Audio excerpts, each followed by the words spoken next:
ma toute première question serait tout simplement de définir rapidement ce qu'est la mobilité et peut-être préciser un peu là où les différences avec la souplesse. Alors, la mobilité, par définition, ça va être la capacité à réaliser une amplitude de mouvement complète, active, en générant de la force et de la stabilité sur toute l'amplitude de mouvement. Ok. La souplesse, qui fait partie de la mobilité en réalité, c'est l'amplitude de mouvement passive. Donc en fait, tout simplement, tu vois, plutôt que faire des définitions hyper complexes, tu te mets debout, tu fais un talon-fesse, genre tu essayes de ramener ton talon vers ta fesse en actif sans toucher ton pied. Ça, c'est ta mobilité. Ta souplesse, tu prends ton pied, tu le tires vers ta fesse, tu fais un talon-fesse passif et tu vois la différence entre souplesse et mobilité. Il y a 99,9% des gens qui vont avoir un gros delta entre les deux, il y aura une grosse différence d'amplitude. C'est normal, entre guillemets, mais ça peut se corriger. On peut rapprocher notre mobilité active de notre souplesse et ça reste très intéressant dans le sens où on va contrôler en fait toute l'amplitude passive et on va être capable de produire de la force et de la stabilité. Donc ce serait ça la différence entre les deux. Mais l'un ne va pas sans l'autre. Alors en fait, tu peux pas être plus mobile que souple, c'est pas possible. Tu vois, tu peux pas aller plus loin sur une amplitude active que sur une amplitude passive. C'est impossible. Ça n'existe pas. Par contre, comme je l'ai dit là, souvent tu vas plus loin sur une amplitude passive qu'une amplitude active. Donc pour être mobile, vraiment quelqu'un de très mobile, tu vois, qui va avoir un grand écart actif, qui va avoir un super high kick où il lève le pied très très haut, etc., il est forcément très souple. Pas le choix. Et Par du coup, contre, t'es pas ouais, forcément dis-moi. très mobile si tu es très souple. Tu vois, la réciproque n'est pas forcément vraie. Si je te prends l'exemple de quelqu'un qui est hyper laxe, souvent c'est des meufs, tu vois, qui ont vraiment une laxité congénitale qui est constitutionnelle, tu vois, elles sont nées comme ça la plupart du temps. Elles vont avoir des grosses amplitudes passives, mais en actif, il n'y a rien parce qu'en fait, elles n'ont pas la capacité de produire de la force et de la stabilité. Et dans le CrossFit, on le voit souvent, les gens qui nous écoutent, qui font des cours de CrossFit ont déjà vu ça, des nanas qui vont taper des gros snatchs, enfin des gros snatchs, plutôt légers en soi. Elles vont faire des snatchs où limite leur cul va toucher leur talon. Tu vois, elles sont vraiment hyper proches du sol, mais elles vont jamais réussir à remonter la barre va tomber derrière, etc. Parce qu'en fait, elles ont des amplitudes extrêmes, passives, que le poids induit, ok, mais elles sont pas capables de les contrôler, elles sont pas capables de produire de la force dans ces amplitudes. Du coup, au final, bah, c'est pas de la mobilité, c'est juste de la souplesse. Et ça, c'est pas bon parce que sur le long terme, potentiellement, tu peux te faire mal. T'imagines bien que quand tu subis une charge plutôt que la contrôler, bah, c'est pas forcément bon. Donc, ce qui veut dire que si tu améliores ta souplesse, ça n'a pas d'office un impact positif sur ta mobilité. Normalement, si, mais si tu fais juste des étirements passifs purs et durs, ta mobilité à proprement parler, donc ta capacité à produire de la force, si tu vas pas te renforcer sur les amplitudes que tu as gagnées, et normalement, en fait, on le fait un petit peu automatiquement, donc ce serait mentir que de dire que c'est complètement faux. Mais en réalité, si on voit le spectre que d'un côté, oui, effectivement, si tu fais que des étirements passifs, tu vas pas améliorer ta mobilité, mais la réalité fait que quand tu fais des étirements passifs, tu améliores ta souplesse, et dans ta vie de tous les jours ou dans tes séances de muscu, de renfort, etc., tu vas aller te renforcer sur ces nouvelles amplitudes. Donc, tu vas aussi améliorer ta mobilité indirectement, mais tu pourrais être plus efficace si tu faisais vraiment un travail pur de mobilité, à savoir essayer de renforcer tes amplitudes de manière spécifique. Mmh. Mais du coup, quand tu veux faire un travail de mobilité, pour toi, il y a quand même, la composante, souplesse qui est à travailler aussi? Bien sûr. Alors moi, je vois ça comme une pyramide, tu vois. Vraiment, le travail de mobilité, pour moi, c'est une pyramide. En bas, vraiment la base de la pyramide, ça va être la tolérance des tissus mous. Ok, donc muscles, tendons, ligaments, capsules articulaires. Il faut qu'ils tolèrent l'étirement. Mais il y a aussi le système nerveux qui va rentrer en jeu là-dedans. Je m'explique. Si tu as mal à un muscle, tu vois, genre, je dis n'importe quoi, tu as mal à l'infraépineux, ton infraépineux douloureux, il est sensible parce que tu lui en as trop mis dans la gueule avec tes entraînements, etc., il va pas se laisser étirer. Ok, donc, pour rappel, hein, l'infraépineux, il fait de la rotation externe. Du coup, il ne se laissera pas étirer en rotation interne. Tu auras du mal à venir étirer ici. Il faut déjà améliorer la tolérance à l'étirement de ce tissu-là. Ok, ça, c'est la base de la pyramide. Pour ça, tu peux avoir tout ce qui est manuel, à savoir les massages, les trigger points, le dry needling, les levées de tension, etc. Ça fonctionne très bien. Ça te redonne immédiatement de la souplesse. Ok, donc de l'amplitude passive. Je me suis jusque-là, c'est assez clair. Ça, Mmh. c'est la base de la pyramide. Là, on n'a vraiment pas gagné d'amplitude active, ou du moins quasi pas gagné d'amplitude active. Au-dessus de ça, tu vas avoir vraiment le travail de souplesse, d'étirement passif pur et dur, qui va te permettre de gagner encore plus en mobilité passive. Ok, le fait d'étirer ton infraépineux, ça va te permettre de gagner de la rotation interne encore plus. Ok, tu vas aller plus loin, mais tu n'auras toujours pas vraiment ce gain en amplitude active. Et à partir de là, tu vas avoir le troisième niveau de la pyramide, qui est le contrôle moteur, on appelle ça, où tu vas apprendre à ton système nerveux central à contrôler la nouvelle amplitude et à y produire de la force. Donc, à être capable de contracter les muscles agonistes et antagonistes sur cette nouvelle amplitude de mouvement. Pour ça, il y a un truc qui est ultra connu par tout le monde, mais que personne n'a compris en réalité, enfin, du moins les gens qui ne sont pas formés n'ont pas forcément compris, c'est les piles rise que tu vois partout.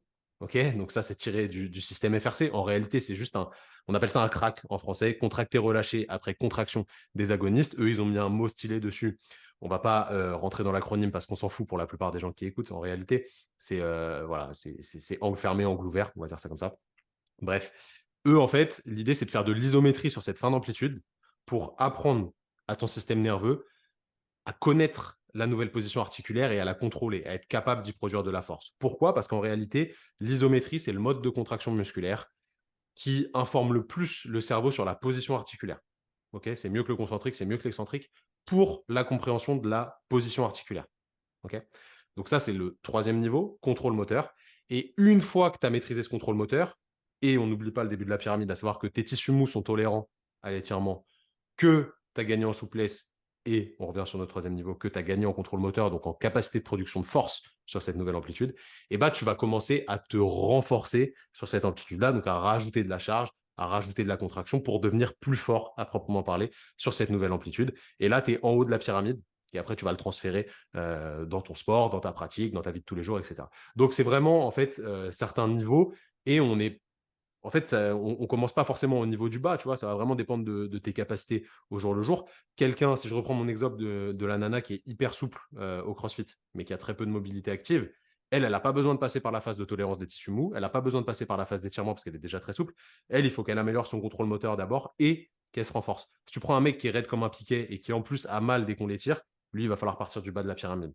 Donc, comme tout, en fait, il n'y a pas de formule magique, il n'y a pas de formule miracle. Tu parles juste d'une personne à un moment T et tu la fais arriver un objectif B pour qu'elle atteigne ses objectifs intelligemment, sans se faire mal, avec les variables qui sont bénéfiques pour elle et qui vont lui faire progresser ses capacités de mobilité en réalité. Ouais, donc toi, tu pars de ta pyramide et en fonction de chaque personne et de son besoin et de son niveau, tu pars Exactement. du 1 ou 2, 3 ou 4, quoi. C'est ça. Ouais, c'est ça. OK. Et de toute façon, on va reparler de ces méthodes que tu viens d'évoquer. Mais juste une petite question avant, enfin, ça paraît bête, mais pourquoi c'est si important la mobilité? C'est-à-dire, Pourquoi est-ce que déjà c'est important pour aussi bien pour un sportif qui veut performer dans son sport que pour monsieur et madame tout le monde qui est ça peut-être dépend. pas, très, très C'est comme actif tout. dans la vie quotidienne? C'est la réponse facile, ça dépend, tu vois, mais c'est la réalité. Je donnais un exemple la dernière fois. Imaginons, c'était un coach qui m'interviewait sur un podcast et lui, il parle vraiment à des débutants. Tu vois, donc il voulait que je simplifie les choses à max. Mais j'ai trouvé que j'avais donné un bon exemple. Imaginons que tu es là, tu as un footing de récup à faire. Footing de récup, tu vas courir à 6 minutes au kilo. Ok, donc 10 km heure. Alors, certains vont dire que c'est éclaté, certains vont dire que c'est déjà très rapide. On s'en fout. Prenons un exemple facile. Tu cours à 10 km heure, c'est une sortie récup, tu cours 45 minutes. Tranquille. Le but, c'est pas de faire monter le cardio, etc. Ta biomécanique de course fait que t'as pas vraiment besoin d'amplitude de ouf pour courir. On est d'accord. C'est voilà, tu trottines, c'est tranquille, t'as pas besoin d'avoir une amplitude exceptionnelle. Du coup, t'as aucun intérêt à aller t'étirer avant pour gagner de l'amplitude parce que ça va pas directement impacter ta performance. Sauf si vraiment tu es raide de ouf et que tu peux même pas courir librement à cause de ta raideur. Mais ça, normalement, il n'y a aucun souci. Par contre, si tu fais un sprint où tu vas venir très fort monter les genoux, tu vas venir gratter de ouf derrière, tu as un gros pas postérieur, un gros pas antérieur, bref, tu as besoin vraiment d'amplitude, et que tu es raide pour X ou Y raison, après il faudrait rentrer dans le détail de la raison de ta raideur, bah, tu as quand même intérêt à aller étirer de manière dynamique avant pour mieux performer, parce que directement ta mobilité va se transmettre sur ta performance. Tu vois, c'est très simple. Et je te donne encore un autre exemple qui va faire du lien avec ce que je t'ai dit tout à l'heure. T'es Conor McGregor, t'es à l'entraînement, t'as besoin de mettre un high kick, mais t'es un peu raide de la veille. Mais si tu t'assouplis pas un minimum, tu vas pas être capable de lever le pied. Donc encore une fois, c'est pour qui, pourquoi, comment. Est-ce que tu en as besoin dans ta performance? Si oui, et que tu es limité en mobilité, il faut travailler ta mobilité, évidemment. Mmh. Mais maintenant, comment savoir justement si on manque de mobilité? est-ce qu'on sait automatiquement le savoir? Parce qu'il y a cette notion de c'est intéressant de faire de la mobilité pour ton sport. Là, je parle par exemple pour ceux qui chercheraient de la performance. Mais comment savoir si hem, tu manques de mobilité et que ça va impacter négativement ta discipline ou ton corps dans ta discipline? Ou déjà, enfin là, je rebondis sur une autre question directement, mais est-ce que un même joueur, enfin un joueur qui fait le même sport a besoin de la même mobilité? Par exemple, je sais pas si tu vois ce que je veux dire, mais si par Ouais, tu exemple, prends imaginons deux joueurs qui ont le même poste, même sport, est-ce qu'ils ont besoin de la même mobilité? exactement.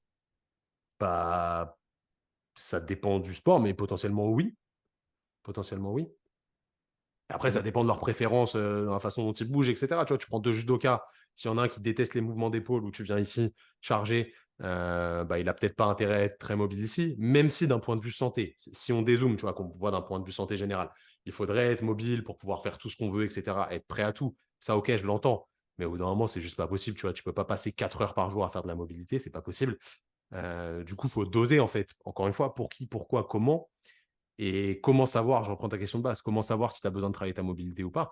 Ben, si tu te sens limité sur un mouvement, en termes d'amplitude, que tu as l'impression que ça tire, etc., ben, c'est qu'il y a un problème. C'est qu'il y a un mmh problème. Exemple, les mecs qui n'arrivent pas à toucher les pecs au développé couché, on prend un exemple facile qui parle à tout le monde. Il y a un problème de mobilité. Et on peut toujours me parler de segments, ouais, tu as les avant-bras longs, tu as les humérus longs, etc. Ok, ok, ça c'est des histoires de bras de levier, très bien, mais juste toucher la barre au sternum, franchement, il n'y a rien de compliqué là-dessus. 99,9% des humains sont capables de le faire avec un peu de travail de mobilité. Tu vois, mh. c'est comme tout. C'est comme le squat. Tout le monde est capable de faire un squat complet. Après, la position du tronc va influer. Mais ceux qui ne sont pas du tout capables de le faire, c'est parce qu'ils ne sont pas du tout mobiles. La plupart du temps, soit de la hanche, soit de la cheville. Et voilà, c'est un travail qui se fait. Le problème, c'est que la société actuelle et notre sédentarité nous diminuent fortement nos capacités de mobilité parce que le système nerveux, lui, il se réfère à la norme que tu lui appliques toute la journée et il essaye de rester dans cette position-là. Et dès que tu l'éloignes, bah, il aime pas trop. Et est-ce que pour toi, ça aurait un intérêt de enfin, imaginons dans un sport, tu as un certain degré de flexion sur une articulation. Est-ce que Mhm. c'est intéressant de travailler sur une amplitude plus grande que peut-être tu ne rencontreras jamais dans ton sport, mais peut-être pour, se dire: «Je peux aller jusque-là et donc dans mon sport où je vais moins loin, d'office je suis, prêt, quoi». Qui peut le plus, peut le moins. Donc, dans le monde des bisounours, oui. Après, c'est pas anodin ce travail de mobilité. Tu peux aussi te blesser à essayer d'aller chercher trop de mobilité, comme tout en fait, hein. Donc, en fait, est-ce que le jeu en vaut la chandelle? Tu vois, je suis OK, c'est comme l'histoire du dos rond, tu vois, on y revient souvent. Je suis OK avec les mecs qui vont taper des soulevés de terre dos rond à 200 kilos pour montrer qu'on peut s'adapter, etc. Est-ce que ça sert à quelque chose ou est-ce que c'est juste pour faire une vidéo Instagram, tu vois? Est-ce que ça sert vraiment à quelque chose? Est-ce qu'ils en ont l'utilité? Ça va dépendre. Tu vois, je te prends l'exemple du CrossFit. Tu as beaucoup de crossfitters qui font du soulevé de terre dos rond à des charges modérées en WOD. Genre, si tu as, je sais pas, 50 reps de deadlift à 100 kilos, bah, il y en a beaucoup qui vont taper les 50 reps en étant dos rond parce qu'ils vont aller plus vite, ils vont avoir moins d'amplitude, il va y avoir plus d'énergie élastique, etc. Mais ils ont des max qui sont largement supérieurs. Donc, eux, OK, qu'ils soient capables de tolérer du dos rond moyennement léger comme ça. Encore une fois, c'est un exemple. Après, sur le long terme, on ne sait pas trop ce que ça donne. Mais pour la performance, pourquoi pas? Encore une fois, on est dans du sport performance, on n'est pas dans du sport santé. Si c'est pour rien, bah, pourquoi prendre le risque, tu vois? Ouais et perdre du temps au final. Bah, c'est ça. Après, moi, moi aussi, je suis dans le délire de antifragile, etc., qui peut le plus, peut le moins.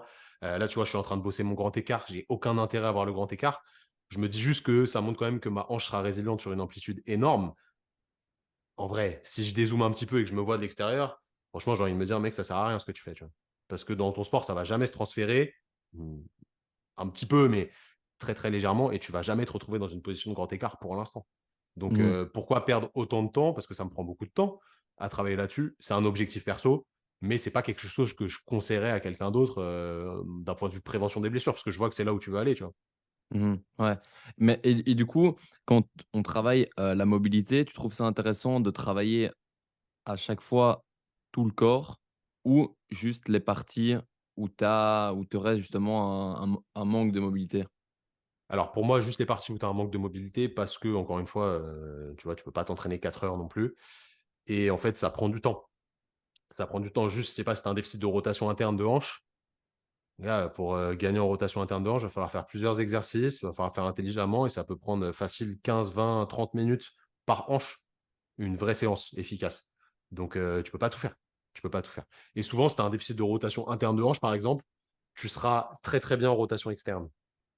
Du coup, tu n'as aucun intérêt à aller encore plus gagner en rotation externe. C'est qu'un exemple, hein. Tu peux toujours trouver un contre-exemple, mais la plupart du temps, c'est comme ça. Tu vois, tu as un côté qui est bien, un côté qui est un peu plus difficile.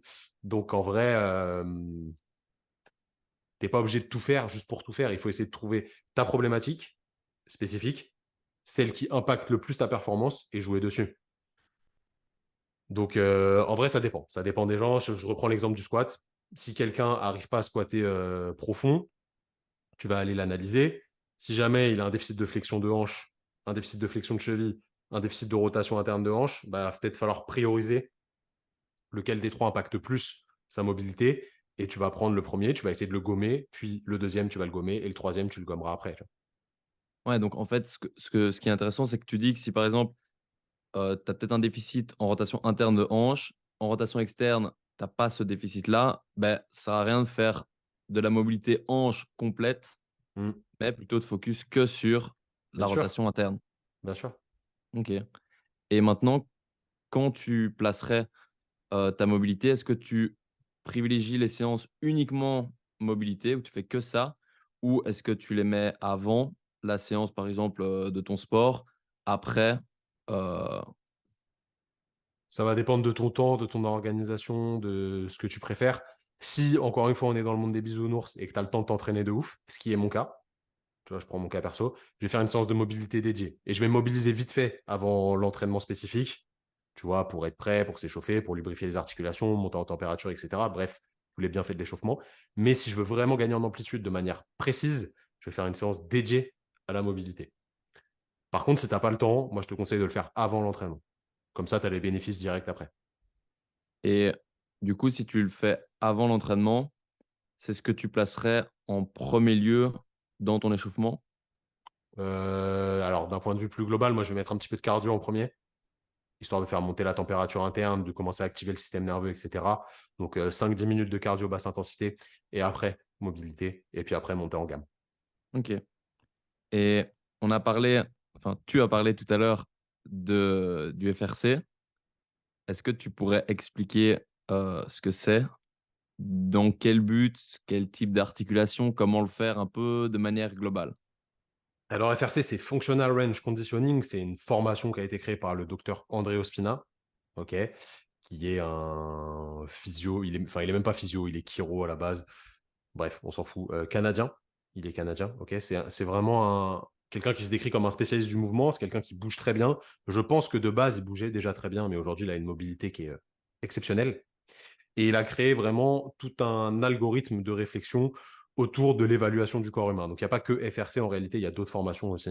Il va y avoir des formations d'analyse articulaire, des formations un peu plus liées sur les tissus mous, une formation un peu plus sur la force, etc. Et en gros, c'est une formation qui est très à la mode depuis les dernières années. Nous, on l'a fait en 2019 à l'époque. Il n'y a pas grand monde qui l'avait fait en France encore. C'est une formation donc nord-américaine. Du coup, en fait, les Nord-Américains, si tu connais un petit peu le système éducatif nord-américain, eux, ils mettent tout dans des boîtes. C'est très organisé. Tu as ça, tel outil est fait pour ça, tel outil est fait pour ça, tel outil est fait pour... Du coup, en fait, c'est très simple à utiliser et c'est vraiment ultra pratique. Ça fonctionne très bien. Et FRC, c'est vraiment une formation qui est faite pour développer la mobilité. Donc, c'est un cours sur la mobilité avec plein d'évolutions d'exercices en fonction de certains niveaux, en fonction de tes objectifs, etc. Aujourd'hui, c'est très à la mode. Il y a beaucoup de gens qui copient-collent FRC et qui en font des formations payantes, qu'ils vendent. Moi, je trouve ça un petit peu ridicule parce qu'en fait, enfin, je trouve que copier un concept, c'est un peu naze dans le sens où bah, tu es juste un copieur en fait. Tu vois, c'est comme à l'époque quand tu étais en cours et que tu copiais sur ton voisin, bah, en fait, tu n'as rien appris. Tu vois, tu rien appris, tu n'as rien compris. Tu vois, t'as rien compris du truc et tu fais juste rebalancer quelque chose qui existe déjà. Et pour moi, ça n'a pas vraiment de sens. En plus, il faut faire attention parce qu'ils sont très pointilleux sur la législation. Eux, s'ils grillent ça un jour, tu te fais allumer. Tu vois, ils ont une grosse équipe d'avocats, etc. Ce qui est très bien. Bref. Donc, en gros, c'est une formation pour développer la mobilité qui est à destination des pros du mouvement, donc kiné, coach. Il y a aussi des particuliers qui y vont pour apprendre. Je crois qu'ils ont donné la première en français la semaine dernière à Paris. si je dis pas de bêtises. Là, on enregistre le 25 octobre. Il me semble que c'était la semaine dernière. J'ai pas mal de gens que j'ai formés qui sont allés la faire. Donc, c'est cool. C'est rare que ce soit en français. Nous, on l'avait fait en anglais à l'époque.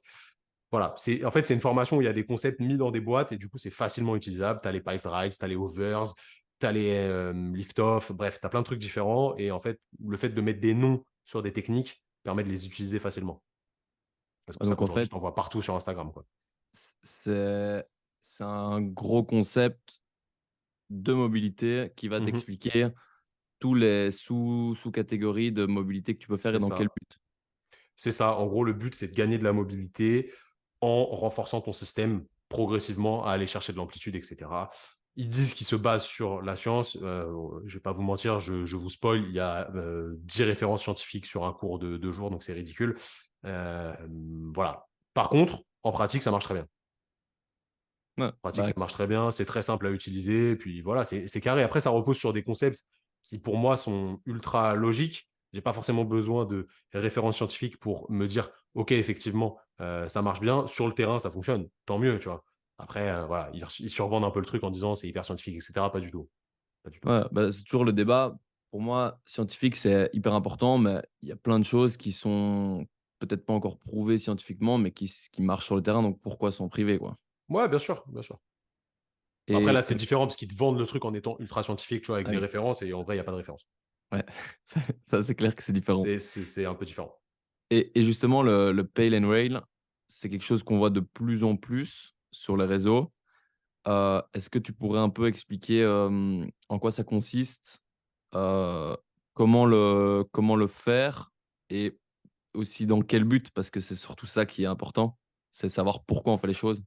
Bah, comme j'ai dit tout à l'heure, en fait, c'est un crack, donc un contracté, relâché et contraction des agonistes pour ceux qui connaissent en français. En gros, c'est un étirement, ok, passif, en fin d'amplitude articulaire active. Ok, donc, tu n'es pas en fin d'amplitude articulaire passive, sinon ça sert à rien. Pendant un temps variable. Eux, ils vont le normer à 2 minutes à peu près.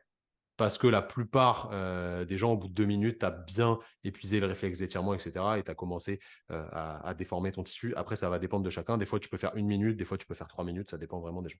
Ensuite, tu vas contracter progressivement les antagonistes au mouvement. Donc, imaginons, je reprends mon exemple de l'infraépineux. Je veux gagner en rotation interne. Donc, j'étire mon infraépineux. Je vais m'étirer dans cette position pendant un temps donné. Ensuite, je vais contracter mes rotateurs externes, donc mon infraépineux, en isométrique pour que mon cerveau, comme je te disais tout à l'heure, améliore son contrôle moteur sur l'amplitude donnée, qui comprenne qu'il est capable de se contracter dans cette position-là. Je vais contracter progressivement 10, 20, 30, 40, 60, 70, 80, 90, 100% de l'intensité pour y aller progressivement et vraiment irradier tous les tissus qui sont autour.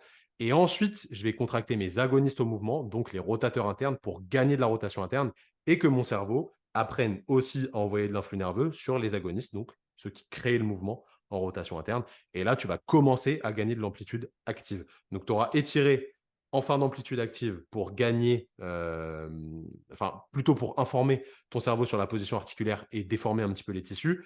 Et ensuite, tu vas apprendre à contracter tes rotateurs externes, contracter tes rotateurs internes pour que la stabilité articulaire soit optimale et que la production de force soit optimale. Et tu vas réduire petit à petit le delta entre amplitude passive et amplitude active. Ça va se refermer pour que ton amplitude active elle soit proche de ton amplitude passive. Ok. Voilà si je Et devais du coup, résumer un petit peu. quand tu fais ça, cet exercice-là, tu le On est sur le troisième répètes. niveau de la pyramide.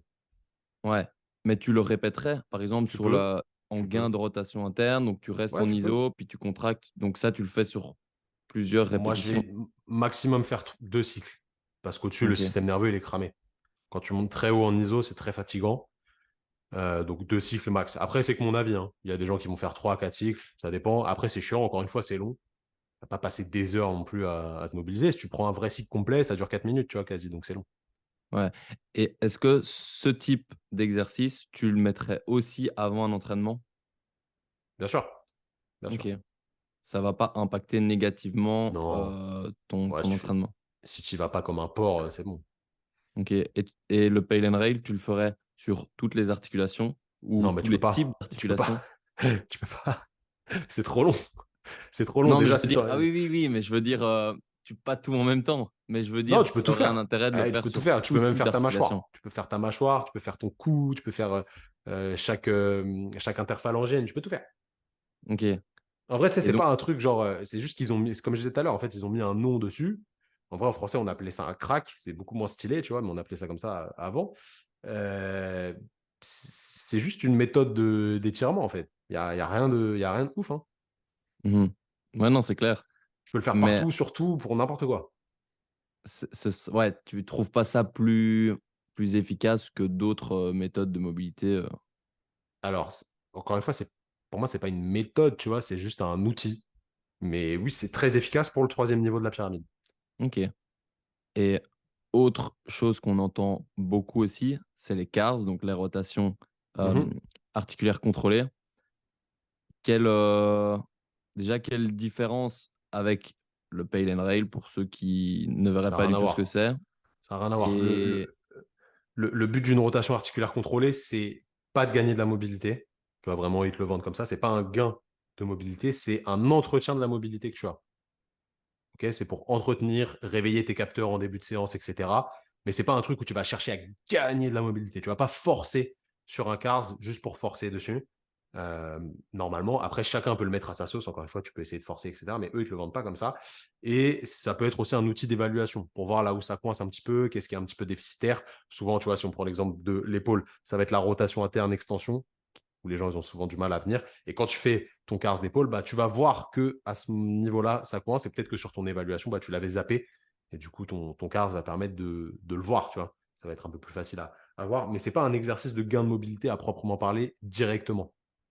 OK? Parce que ça reste intéressant. C'est pas un mauvais exercice, mais c'est un truc d'activation, si on peut dire, ou de maintien des mobilités. ouais.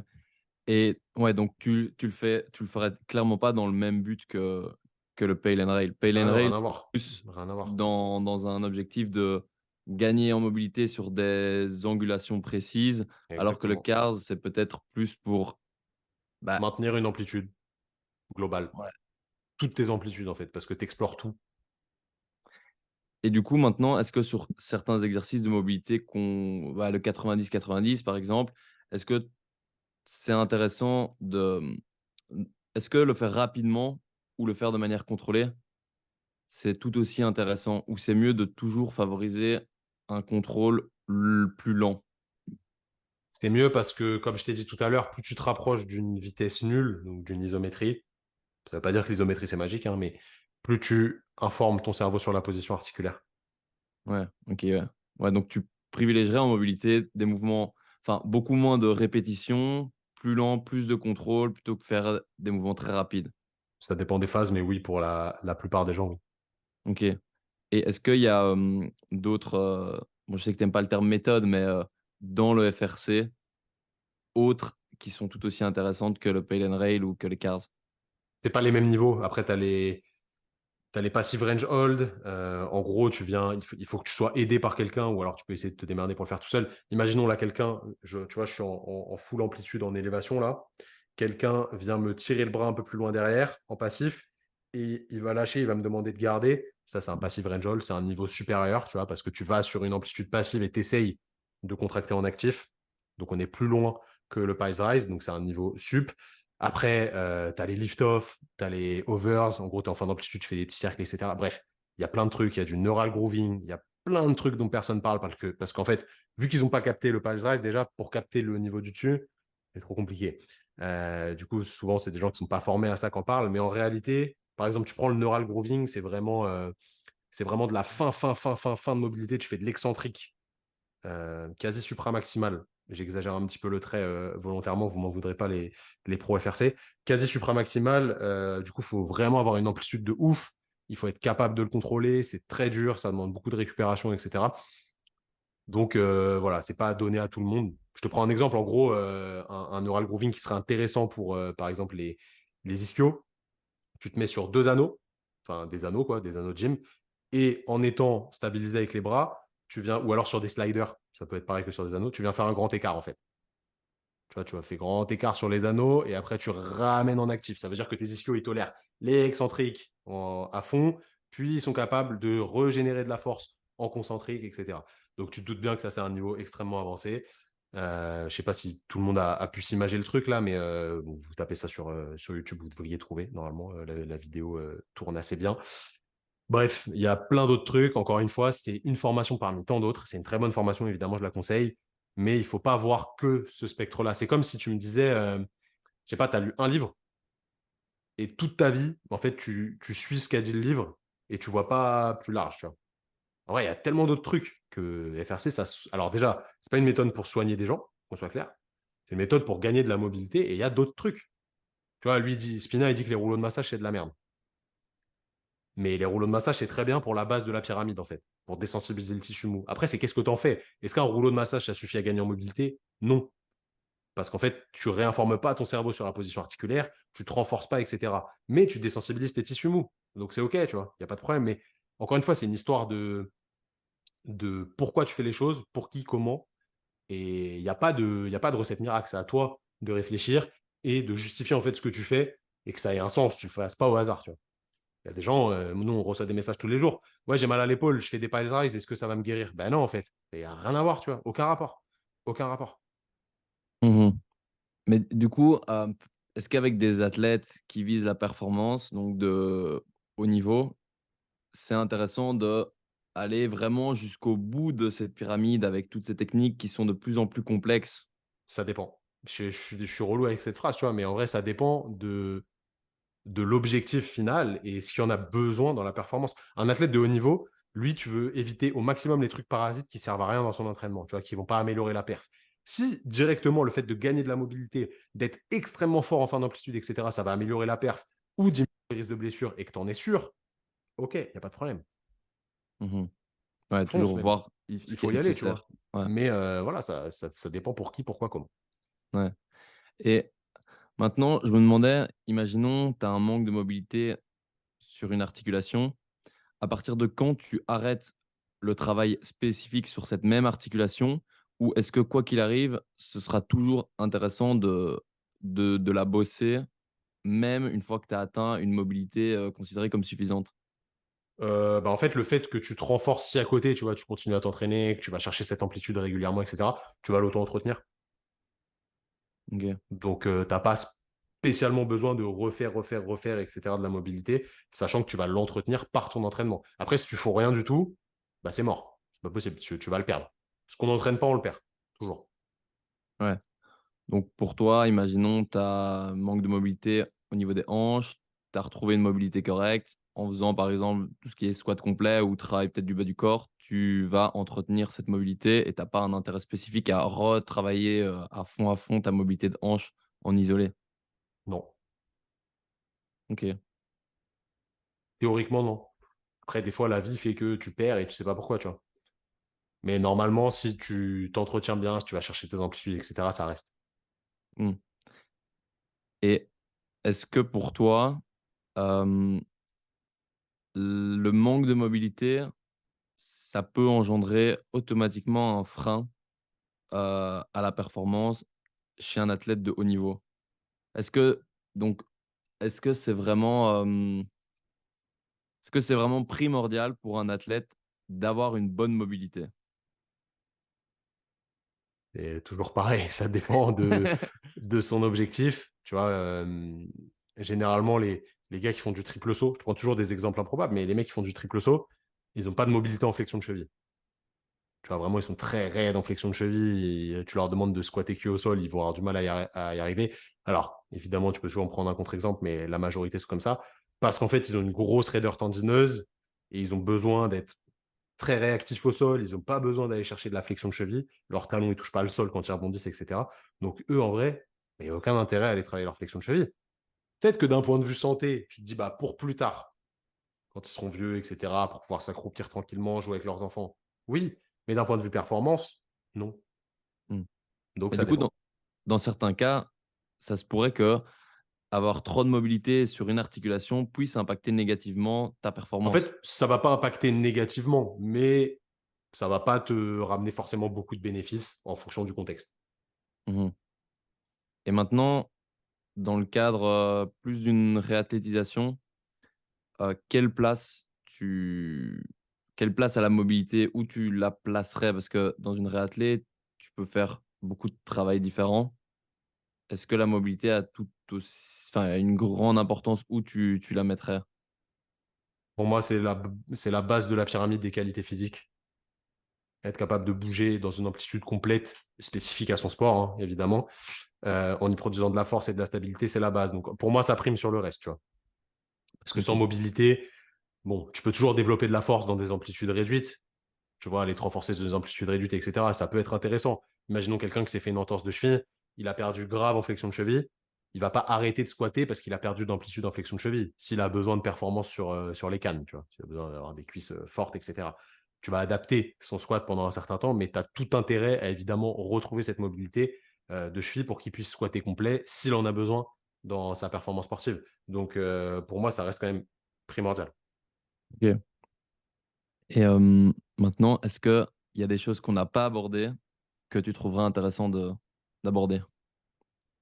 Je pense qu'on a fait le tour, tu vois. Je trouve qu'on sous-estime fortement les étirements passifs pour la plupart des gens. Tu vois, on les a bannis pendant longtemps parce que potentiellement ils avaient été mal utilisés ou alors il y avait certaines études scientifiques qui montraient que c'était pas forcément vecteur de performance, etc. sur le court terme, ce qui est plutôt vrai. Mais c'est vraiment une phase, en fait. En fait, les gens se sont tellement désadaptés à aller chercher de l'amplitude aujourd'hui que les étirements passifs ont quand même un intérêt majeur dans le gain d'amplitude parce que les gens sont devenus trop peu souples et il faut passer par cette phase d'étirement qui est quand même importante pour la majorité des gens. Je sais que ça ne va pas plaire à certaines personnes qui vont écouter, mais c'est la réalité, tu vois. C'est important de s'étirer quand on est trop peu souple et vraiment, hein, c'est un truc qu'on retrouve de plus en plus parce que les gens bougent de moins en moins en réalité. Et j'ai dit tout à l'heure, le système nerveux, il aime maintenir la norme. Quand tu es assis toute la journée ou debout statique toute la journée, bah, le système nerveux se dit, OK, bah, je suis bien dans cette position. Dès que tu vas m'étirer, je vais te dire, hey, stop mon gars, parce que moi, ce que je préfère, c'est la position assis ou la position debout. Donc, dès que tu vas t'en éloigner, il va pas kiffer. Et généralement, ce que les gens ils font, c'est qu'ils passent la journée au bureau et le soir, ils vont s'envoyer 1 heure d'entraînement dans la gueule en ayant été assis toute la journée. Donc, il y a un delta de ouf qui se fait entre les deux.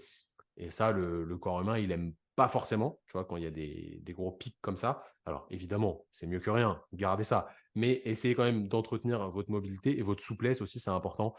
Euh, Comme j'ai dit, hein, ça fait partie de la pyramide et c'est souvent mal maîtrisé par les gens. Ouais, Ça ne veut pas ouais, dire qu'il bah, faut s'étirer pendant des heures et des heures, mais la phase d'étirement passif, elle est quand même importante. Et en fait, ce que les gens ont oublié, tu vois, les gens qui tapent sur les étirements, mais qui sont pro FRC, ils ont oublié que dans le Pies Rise, il y avait une grosse phase d'étirement passif. Tu vois, donc, mmh. Ouais, bah, comme on l'a dit au tout début de la vidéo, enfin, du podcast, ça va pas l'un ne va pas sans l'autre. Mobilité et mhm, souplesse sont liés, quoi. mhm.